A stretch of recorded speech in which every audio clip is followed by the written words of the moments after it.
I own a classic car, or betterly known, I own a 1965 Volvo PV544 Sport with the B20 Volvo motor. And today I'm going to tell you the most common issues with this car, or in general, any classic car.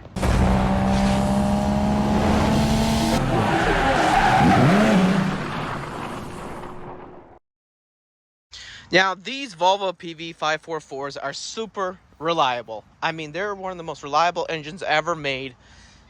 And they were able to start any time of the day you wanted, no matter how long you left the car. But every car still has its issues. As the car ages, some of the gauges might not work. For example, my temperature gauge stopped working in the car, so I have this installed in my car in order for me to know my temperature. Some common issues on the engine side would be like oil leaks here and there, and coolant leaks here and there occasionally, though that's not a big deal. That's just the average wear and tear on these cars. There's just stuff like that will eventually leak, and you just got to keep adding oil or fix and replace gaskets. So that's not a biggie. It's expected when you own a classic car for that to actually happen. The generator, not the alternator, the generator stays pretty reliable. They had generators instead of alternators because alternators already have built-in things to them. Generators don't, so you need a voltage regulator, and these stay pretty reliable. I think this Volvo is the first one from 1965 that ever needed to be changed. So this is a new one that I changed. It had an old one original, so that's actually pretty darn reliable. Then on the differential, you might encounter some leaks, some creepy leaks, so just make sure to keep your differential fluid topped off. Most common issue I would like to say with these Volvos is actually freeze plugs. These things right here, yes, these things right here, I had to all replace it because they kept popping one by one, especially on the manifold side of the block. Freeze plugs love to pop on this car, especially if your thermostat goes bad. It'll build up pressure and pop any weak freeze plugs. Freeze plugs is the #1 on this on any B18, B20 motors. I don't know why, but that's just the most common thing. They have freeze plugs here, but they usually don't go out. It's on the manifold side of the block where the freeze plugs actually go out. Another most common issue with these Volvos is this twin SU carburetors.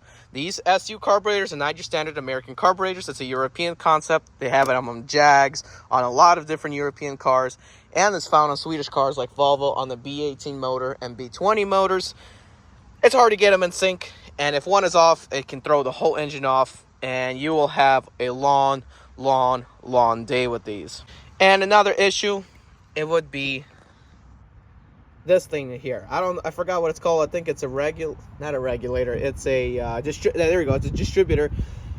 Once they start aging, you're gonna have a lot of misfires and a lot of timing issues, or running rich or too lean or running rough with this engine. So make sure you keep that up to date. But that's usually regular maintenance. And another common issue is watch your fuel lines. If they start rubbing, they're gonna make holes and it can catch fire. So always, before you drive in the car, make sure your fuel lines are not rubbing anywhere, and make sure you don't see any nicks or cracks. And I even put like an electrical tape here, and I put like a zip tie here in order for it not to touch or hit any of the fans, because that's a very common issue on these cars is the fuel lines. They love, and I mean they love, to just make holes and leak fuel. On the interior side of things, it's also pretty reliable. The only thing I'd say is unreliable is these doors. The panels, the clip-ons are the most dumbest design ever. I mean, they all design these cars like that, but sometimes to get the clip-ins to pop in properly is darn nearly impossible. So watch it. Make sure you're able to pop in these panels properly. These are new panels, and they're always popping out. I have to pop them back in. Now, for the rest of the interior, as the car ages, you will run into issues. Just be ready to do cosmetic work on your own. Another most common issue you got to watch out on these cars is these nuts right here. You got to tie down right where the intake manifold sits, where it connects to the carburetor ports or pathway, whatever you want to call it, because over time these will rattle and start to get loose. So do your pre-trip inspection before heading out on a little trip to a car show and whatnot to make sure you don't lose these. Because one time I lost one. Luckily I was able to find it, but it got jammed in the throttle body and the car went wide open, and I had to shut it off because it would not want to go let off the gas. Not canceled. Guys, I'm Eddie B. 2004 turn right.